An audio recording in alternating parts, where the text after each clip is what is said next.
इस वक्त रक्षा मंत्री राजनाथ सिंह कुछ बोल रहे हैं, आइए रुक करते हैं। ऑपरेशन सिंदूर में सचमुच आप लोगों ने करिश्माई काम किया है। भारत का मस्तक सारी दुनिया में आपने ऊंचा किया है, इसलिए मैं आप सबके बीच आया। इसलिए ऑपरेशन सिंदूर के दौरान जो हमारे सैनिक अथवा हमारे सिविलियंस जो भी शहीद हुए हैं, सबको मैं नमन करता हूं, और जो हमारे बहादुर जवान घायल हुए हैं उनके शीघ्र स्वस्थ होने की भी मैं ईश्वर से मैं कामना करता हूं। आप जानते हैं कि हमारे देश की मजबूत भुज में आप सबके बीच आकर मुझे स्वाभाविक रूप से गौरव की अनुभूति हो रही है। और यह भुज 1965 में पाकिस्तान के खिलाफ हमारी जीत का भी साक्षी रहा है, और यह भुज 1971 में पाकिस्तान के खिलाफ हमारी जीत का भी यह साक्षी रहा है। और आज एक बार फिर यह भुज पाकिस्तान के खिलाफ हमारी जीत का साक्षी बना है।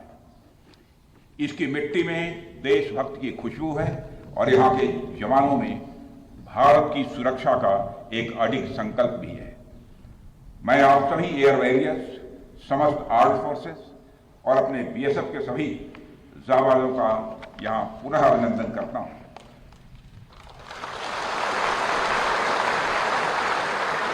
अभी कल ही में श्रीनगर में सेना के अपने वीर जवानों से मिलकर लौटा हूं, और आज मुझे आपके बीच आने का यहां अवसर मिला है।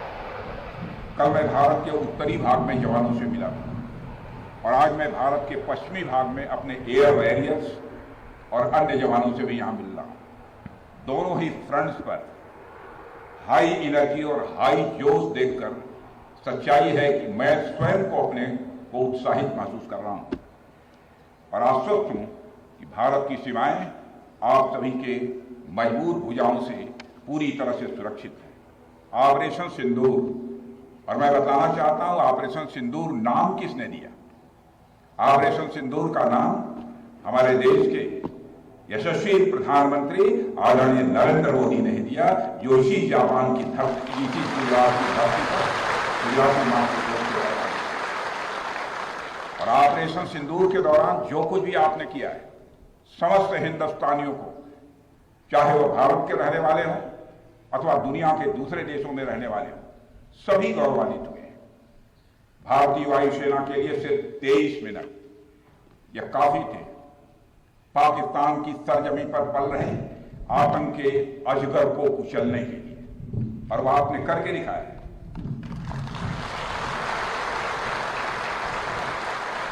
और मैं ये कहूं तो यह कहना गलत नहीं होगा, जितनी देर में लोग नाश्ता पानी निपटाते हैं उतनी देर में आपने दुश्मनों को निपटा दिया।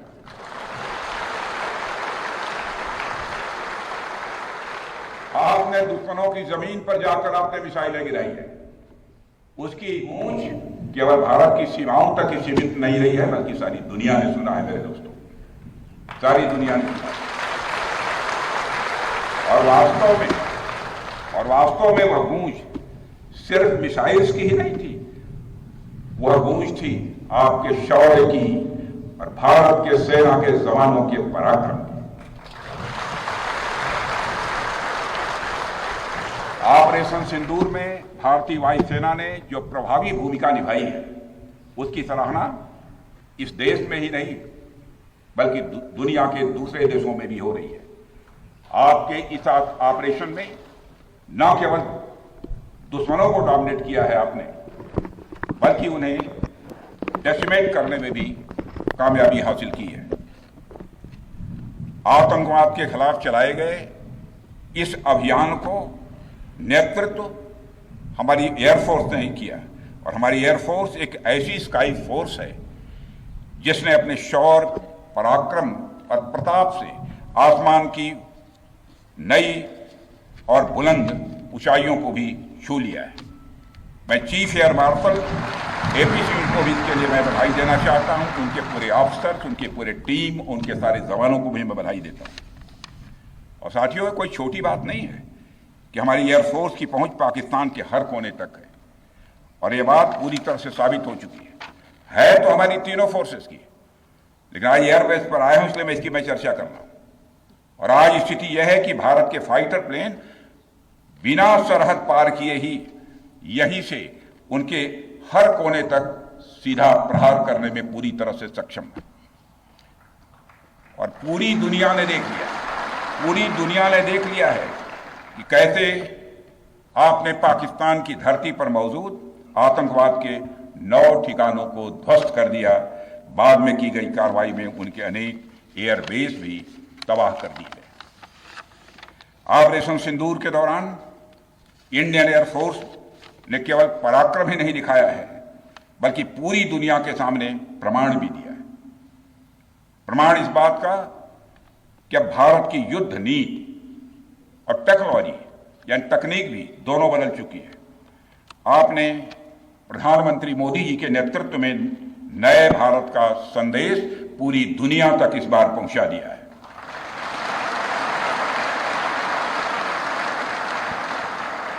और साथियों, यह संदेश है कि अब भारत केवल विदेशों से इंपोर्ट किए गए हथियारों और प्लेटफॉर्म्स पर ही निर्भर नहीं है, बल्कि भारत में बने अस्त्र और शस्त्र भी हमारी सैन्य शक्ति का अब हिस्सा बन चुके हैं। अब भारत में बने और भारतीय हथियारों से बने हथियार भी अचूक और अभेद्य हैं। यह पूरे विश्व ने देख लिया है। ब्रह्मोस मिसाइल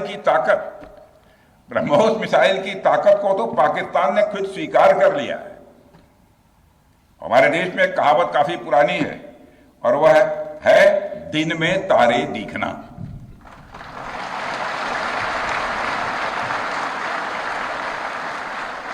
मगर भारत में बनी ब्रह्मोस मिसाइल ने पाकिस्तान को रात के अंधेरे में दिन का उजाला दिखा दिया है।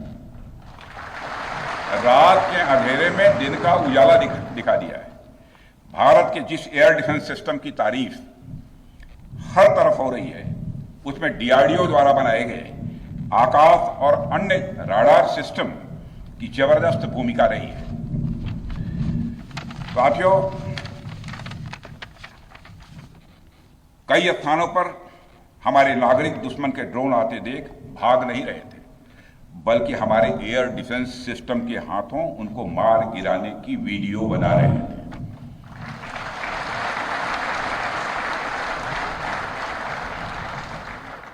अब ड्रोन देखकर लोग भागने लगते हैं, लेकिन हमारे भारत के नागरिक वीडियो बना रहे थे। साथियों, आपने पाकिस्तान में मौजूद टेरर इंफ्रास्ट्रक्चर के खिलाफ प्रभावी कार्रवाई की है, मगर पाकिस्तान फिर से इस कोशिश में लग गया है कि ध्वस्त हुए आतंकी ढांचे को फिर से खड़ा किया जाए। वहां की सरकार पाकिस्तानी आम नागरिकों से लिया गया टैक्स जैशे मोहम्मद जैसे आतंकवादी संगठन के आका मसूद अजहर को करीब 14 करोड़ रुपए देने में खर्च करेगी, जबकि वह यूनाइटेड नेशंस डेजिग्नेटेड टेररिस्ट घोषित हो चुका है। इतना ही नहीं, लश्कर तोयबा और जैश ए मोहम्मद के मुरुद के और बहावलपुर स्थित टेरर इंफ्रास्ट्रक्चर को फिर से खड़ा करने के लिए पाकिस्तान सरकार ने आर्थिक सहायता देने की घोषणा की है, लेकिन निश्चित रूप से इंटरनेशनल मॉनेटरी फंड से आने वाले $1 बिलियन के बड़े हिस्से को टेरर इंफ्रास्ट्रक्चर को फंड करने में इस्तेमाल होगा, ऐसा मेरा मानना है। क्या यह इंटरनेशनल मॉनेटरी फंड IMF द्वारा, जो कि एक इंटरनेशनल ऑर्गेनाइजेशन है, उसके द्वारा इनडायरेक्ट फंडिंग इसे नहीं माना जाएगा? मैं दुनिया के लोगों के सामने यह सवाल रखना चाहता हूं। इसलिए मैं मानता हूं कि आज के समय में पाकिस्तान को किसी भी तरह की आर्थिक सहायता टेरर फंडिंग से कम नहीं है। भारत यही चाहेगा कि IMF पाकिस्तान को अपनी $1 बिलियन की असिस्टेंस पर वह पुनर्विचार करे और आगे भी किसी भी तरह की सहायता देने से IMF परहेज करे। भारत नहीं चाहता जो फंडिंग हम IMF को करते हैं वह डायरेक्ट या इनडायरेक्ट किसी भी तरीके से पाकिस्तान या किसी भी देश में टेरर इंफ्रास्ट्रक्चर को बनाने में वह इस्तेमाल की जाए। हम नहीं चाहते। साथियों, अब यह स्पष्ट हो गया है कि पाकिस्तान में आतंकवाद और वहां की सरकार का चोली दामन का संबंध है। स्टेट और नॉन स्टेट एक्टर के बीच का नकाब अब पूरी तरह से उतर चुका है। अतः इस परिस्थिति में यदि वहां परमाणु अस्त्र, एटॉमिक वेपन रहते हैं तो इस बात की संभावनाओं को भविष्य में नकारा नहीं जा सकता कि कभी वो आतंकवादी तत्वों के हाथों में चले जाएं। ये सिर्फ भारत के लिए नहीं बल्कि पूरी दुनिया के लिए और पाकिस्तान की आम जनता के लिए भी एक गंभीर खतरे की बात होगी। सारे विश्व और खासकर पाकिस्तान की आवाम को यह समझना होगा कि वो कितने बड़े खतरे के मुकाम पर बैठे हैं। वो एक ऐसे बारूद की ढेर पर बैठे हैं जिसके चारों तरफ माचिसों आपस में लड़ते हुए लोग हैं। इस हालात के लिए पाकिस्तान की फौज को संदेश देना चाहूंगा, कागज का है लिबास, कागज का है लिबास, चिरागों का शहर है, चलना संभल संभल के क्योंकि तुम नशे में हो।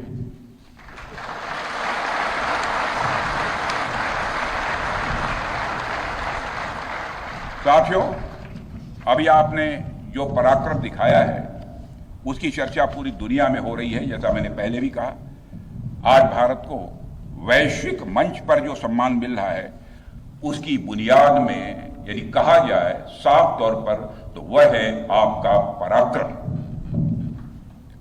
और यही कारण है कि भारत का बच्चा बच्चा आपको अपना आइडल मानता है, बच्चा बच्चा आपको अपना आदर्श मानता है। आपने पूरे देश को यकीन दिलाया है कि नया भारत अब सहन नहीं करता बल्कि वह पलटकर जवाब देता है।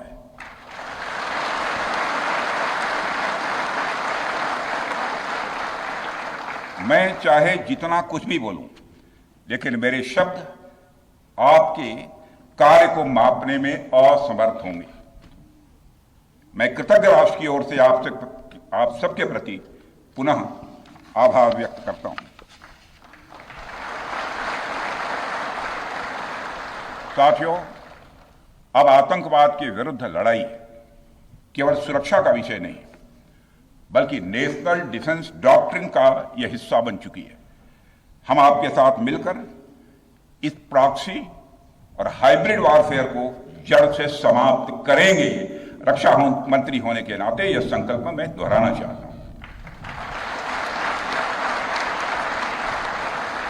अब हमारा भारत पहले का भारत नहीं है। प्रधानमंत्री के नेतृत्व का यह नया भारत का जन्म हो चुका है। मेरे बहनों भाइयों, हम हमारे आराध्य श्री राम के उस मार्ग का अनुसरण करते हुए आगे बढ़ रहे हैं जिसमें वह आसुरी शक्तियों के विनाश का प्रण लेते हैं।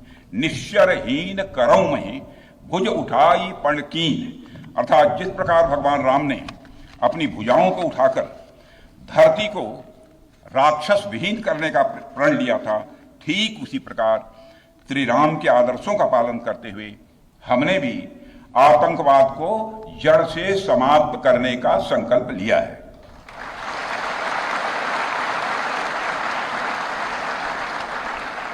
साथियों, प्रधानमंत्री मोदी जी के नेतृत्व में हमारी सरकार आने के बाद सैन्य मामलों को लेकर भारत की सोच और सामर्थ्य दोनों में अभूतपूर्व बदलाव आया है।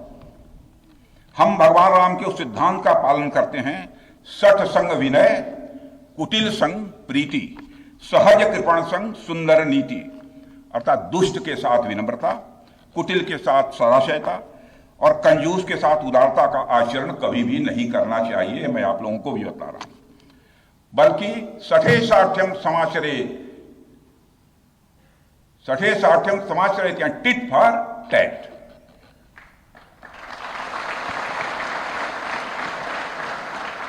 साथियों, ऑपरेशन सिंदूर ने यह स्पष्ट संदेश दे दिया है कि हमने शांति के लिए जितना अपना दिल खोल कर रखा है, शांति को नष्ट करने वालों के विरुद्ध उतना ही अपना हाथ भी खोल कर रखा है। साथियों, एक और बात मैं यहां साफ कहना चाहूंगा कि ऑपरेशन सिंदूर अभी खत्म नहीं हुआ है। जो कुछ भी हुआ है वह सिर्फ एक ट्रेलर मात्र था।